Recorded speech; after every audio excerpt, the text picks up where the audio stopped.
Faltan 20 minutos para las 9 de la mañana y entramos en el tema que va a estar analizando en instantes el licenciado Robert Parrado junto a Nacho Martirene. Lo que se ha conocido sobre James Holmes, el presunto autor de la masacre en Denver.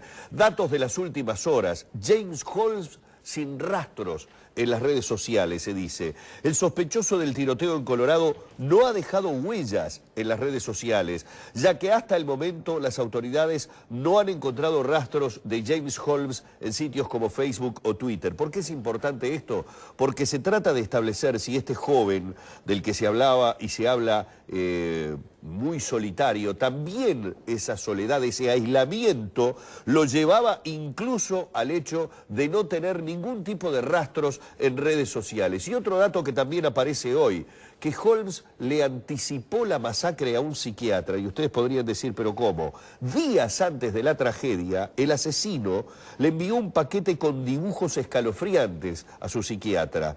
¿Pero qué sucedió?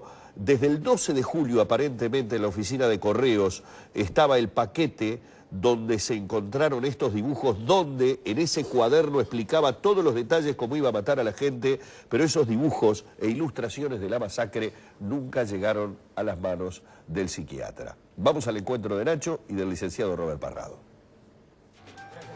Bueno, un atentado terrorífico que ha generado una repercusión internacional inmediata y preocupación por este tipo de hechos a los cuales se sostiene que sería muy difícil de prevenir, o por lo menos se especula con la posibilidad de llegar a ver de antemano la personalidad de un individuo que después de golpe tiene este tipo de actitudes y realiza este tipo de atentados.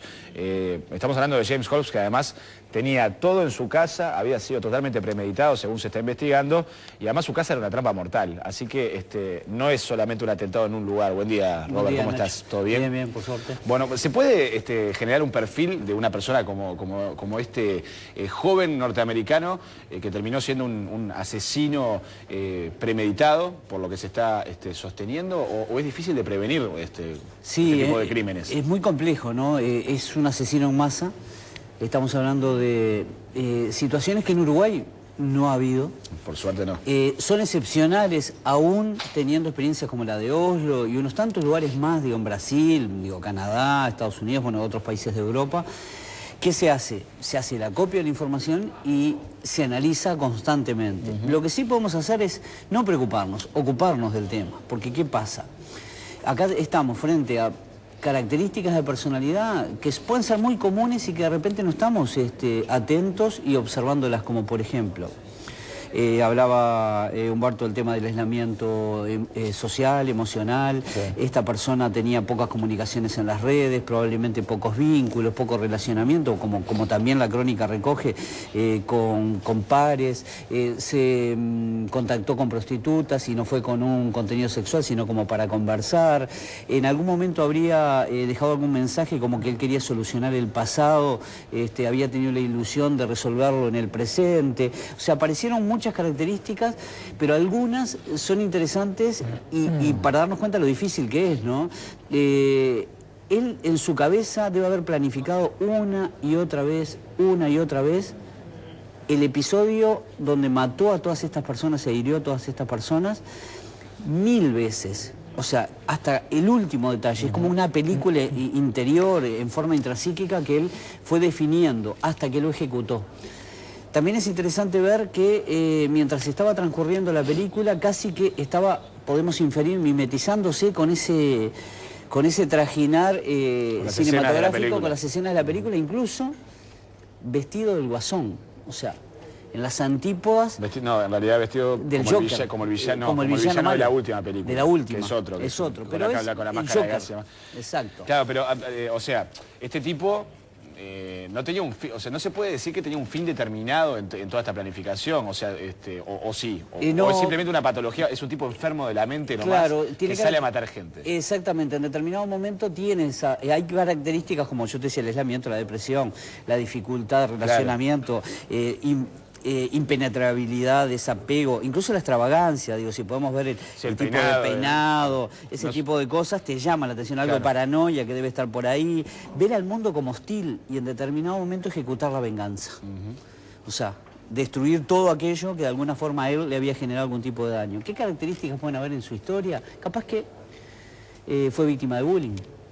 Y ahí es donde tenemos que empezar a pensar cómo prevenir. Y si pensamos en prevenir y aterrizándolo, no podemos prevenir que se ejecute un acto de esta naturaleza, pero sí tener por lo menos alertas que podrían funcionar. Y te lo voy a unir con un hecho bastante reciente. Sí. El caso Feldman. Digo, si hay un acopio tan importante de municiones y este hombre lo hizo, o sea, este hombre compró mucho armamento en poco tiempo, un arsenal, bombas en la casa. Imagínate que teniendo tenencia, porte de arma, los permisos necesarios, tú empezás a comprar armas en Uruguay. Comprás 10, 15, 20 allá armas. Es distinto, ¿no? También. Allá es mucho más fácil. Ya te las regalan cuando abrís una cuenta bancaria. Es una lógica diferente, además. Claro. Es como un caramelo en la feria. Es brutal.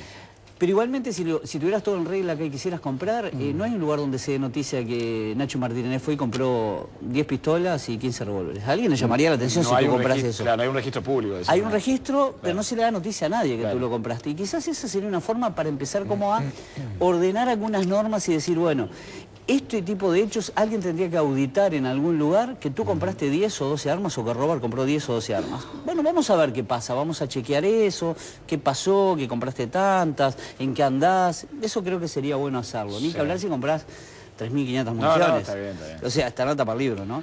Ahora... Está claro que algo está pasando. Algo está pasando. Salvo que las armas sean, no sean adquiridas de manera legal, ¿no? Que Pues si es ilegal fuiste, ahí ya no tenés cómo resolverlo. Pero acá en Estados Unidos, por ejemplo, ahora con este episodio aumentaron 40% las ventas de armas. En esta última semana 40% aumentó la venta de armas. Sí, en un lugar como Denver, en el que hay, o sea, la gente suele tener armas, pero ahora... O sea, como existe la facilidad de la adquisición, lo que generó este episodio es que la gente considere que es mejor tener un arma para defenderse si alguien como... Eventualmente. Como este... Es peor, puede ser psicópata los ataca. Sí, ¿no? sí, es terrible. Y lo cual puede generar una guerra dentro de cualquier lugar. Sí, sí. ¿no? Incluso si la policía no tiene la preparación adecuada para este tipo de eventos, se puede generar un episodio aún mucho más grave. Te imaginas que quede encerrado dentro del cine, que haya que cercar la zona. O sea, son temas para, como te decía al principio, en vez de preocuparnos, ocuparnos. Claro. Empezar a analizarlos y ver cómo podemos preverlo. Ahora, si fue víctima de bullying, mirá qué interesante. El licenciado Agustín Romano, en nuestra consultora, trabajó sobre del asesino en masa como una transición fatal desde el bullying. Y se va a poner el año que viene, Silvana Giachero, una colega, va a ser un evento internacional y se está pensando ya en prevenir esto. A mí me toca exponer sobre bullying y seguridad pública, o sea, cómo prevenir integralmente. Y parece que ya tenemos que empezar a prepararnos. Y mirá que esta colega lo está armando hace cuestión de 6, 7 meses. Lo que quiere decir que vos tenés que tener una cabeza que esté un ratito antes de estos temas. Si están pasando en otros lados, la mente no tiene fronteras. Sí, los países sí, o sea, nos puede llegar esta realidad, esperemos que no. Pero por lo menos empezar a tener como algún tipo de protocolo de alerta, ya sea con los profesionales. ¿Te imaginas que le llegue a un colega, a un psiquiatra, a un psicólogo, a un docente, una situación de bullying? El bullying surge generalmente en los ámbitos educativos, ¿no? Y se resuelve con una llamada al director, a la cripto, por ahí llamando a los padres, pero hay que pensarlo más allá de esa comunidad educativa, al entorno, al afuera. Explícame, Robert, por favor, brevemente lo que es el bullying, porque no todo el mundo tiene por qué estar familiarizado con el término, que justamente tiene que ver con la exclusión, con claro, con esas agresiones. Hay un grupo de personas que de alguna forma torean, acosan. Es una violencia verbal, si se quiere. Violencia verbal, física, emocional, constante, de mucho tiempo, que va generando un deterioro en algunas de las personas, pero ojo que son víctimas todos, desde la agresor. Es una exclusión social también, ¿no? De alguna manera lo van aislando, castigando, desde... tomando ejemplos como, por ejemplo, si usa lentes, si tiene granitos, si es gordo, si es flaco, si estudia mucho. Eso lo hemos visto en las películas históricamente. Bueno, el tema eso pasa siempre, con los niños generalmente, ¿no? Pero el tema son las dimensiones, ¿no? Es que en estos casos hay entre un 15 y un 30% de situaciones de esta naturaleza en los centros educativos y algunos de ellos en el mundo se transformaron en asesinos en masa.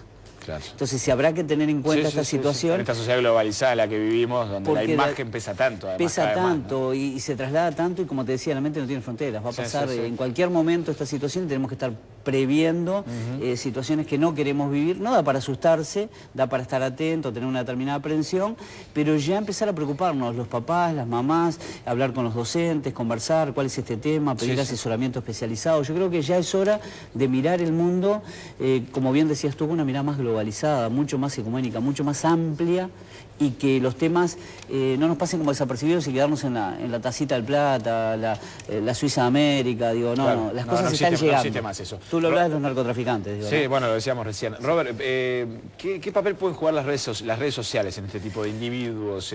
O sea, tanto en la exclusión como en si se quiere, exhortación a la violencia que se puede hacer, ¿no? En este caso en particular no tenía contacto, que yo creo que debe haber algo, o sea, va a aparecer en algunos días algún tipo de información. Porque, por ejemplo, el de la Universidad de Virginia, ¿te acuerdas que había publicado fotos armado y con amenazas? ¿Te acordás que habíamos hablado de tener una suerte de patrulla virtual, de tener como algún seguimiento de estas situaciones? Acá puede haber un correo electrónico, algún amigo, alguna amiga, alguien que no lo abrió, le restó trascendencia, ahora con el diario El Lunes empieza a analizar y probablemente en estos días tengamos, pero juega un papel muy importante porque nos pone en alerta. Claro. Pueden haber situaciones que llaman la atención. ¿Qué pasaría si yo, que soy amigo tuyo en Facebook, mañana veo determinadas apreciaciones, comentarios, o vos mirás y decís qué le pasó a Robert que está planteando esto? Seguro. Ya hay una alerta. El tema es dónde lo canalizamos, o sea, cómo lo empezamos a manejar.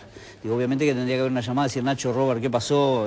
¿Qué te está pasando? ¿Te puedo dar una mano? Pero a partir de ahí generar otra movida.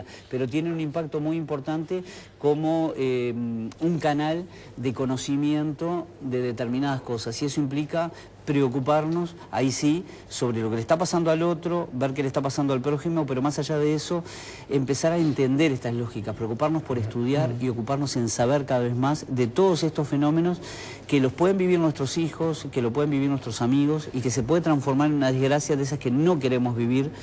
No es para asustarnos, pero sí para estar muy, pero muy atentos. Bien, Robert, gracias como siempre. Vamos a seguir analizando seguramente este tema. Una persona que se enfrenta a pena de muerte por parte de la justicia norteamericana, que ya estuvo presente, escuchando los cargos que se le van a casi imputar, inmutable, incluso hasta somnoliento, como aislado de la situación.